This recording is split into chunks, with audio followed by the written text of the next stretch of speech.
Hi, I'm Peter, and welcome to 5 and 5, where we discuss the 5 key elements of a game in about 5 minutes. And today we are discussing the loop. That's our thing, right? I feel like that's our thing. Quick disclaimer on this one, we did receive a review copy at Origins this year. So, with no further ado, let's get to the loop.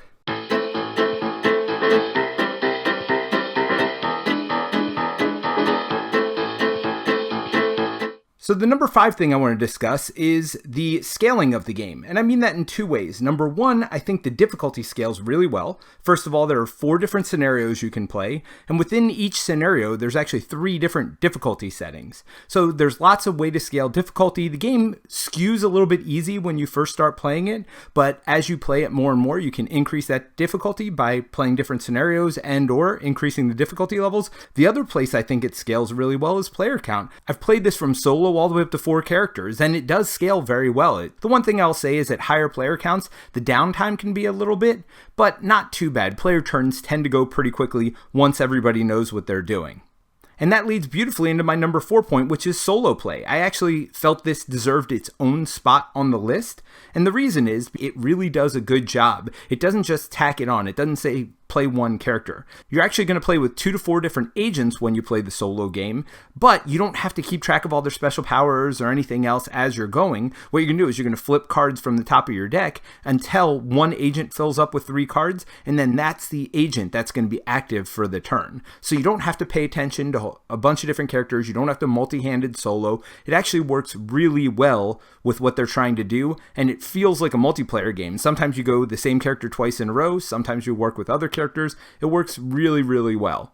Number 3 is the deck building. And what I mean by that is you're going to get these artifacts that are laid out around the board. And as you go to those spots or end your turn on those spots, you gain those artifacts into your deck. And they go right to the top of your deck, which I love. You don't have to go fishing for them. You don't have to worry if you're never going to get it. You're going to get it, and you're going to get it that very next turn, which actually helps you plan a little bit for your next turn as well. And depending on what missions you see on the board might determine which cards you want to get. And so that way it's going to play very differently from game to game.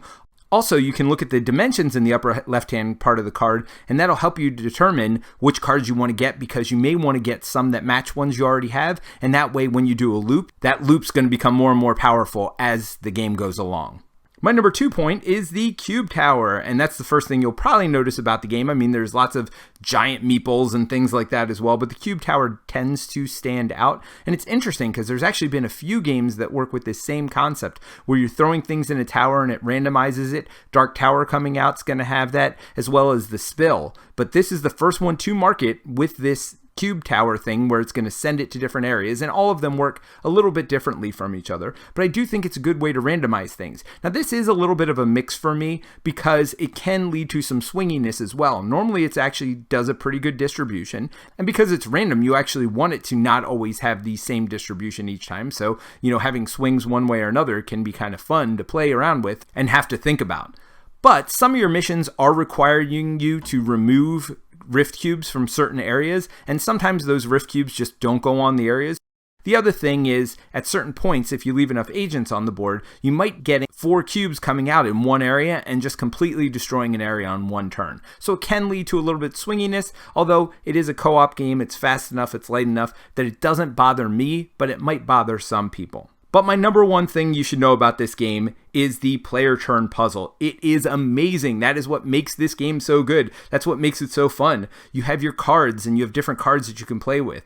You have the cubes on the board, and they're going to determine, okay, where are my green cubes? So they can help me move around the board. They can also help me do those loops. The actions are very simple. You have a move, you can play your cards, and you can do the loops, and that's it. But with those, and with the different cards, and with the deck building you have, and everything else, it makes this very, very satisfying puzzle. So for me, this is the strongest thing you should know about the game. It is fun. For those of you who like puzzly co-ops, you're really going to enjoy this one. It's not overly heavy, but there's just enough there to make it interesting and every turn interesting. And there are even cards you can play to let your allies do things as well. So the other agents on the board will get to do things even in the downtime, which also leads to the downtime not feeling so bad. So for me, this is the number 1 thing that stands out and makes this game very unique. So as you could probably guess from my review, I'm really enjoying this game, and I really like a lot of the aspects of it. Most of it's very fun, it's quick, it's frantic, it's a little bit on the lighter end, which is good. I actually compared a lot to Marvel United. I think it's a little bit a step up from that as far as complexity, because you have a lot of different choices,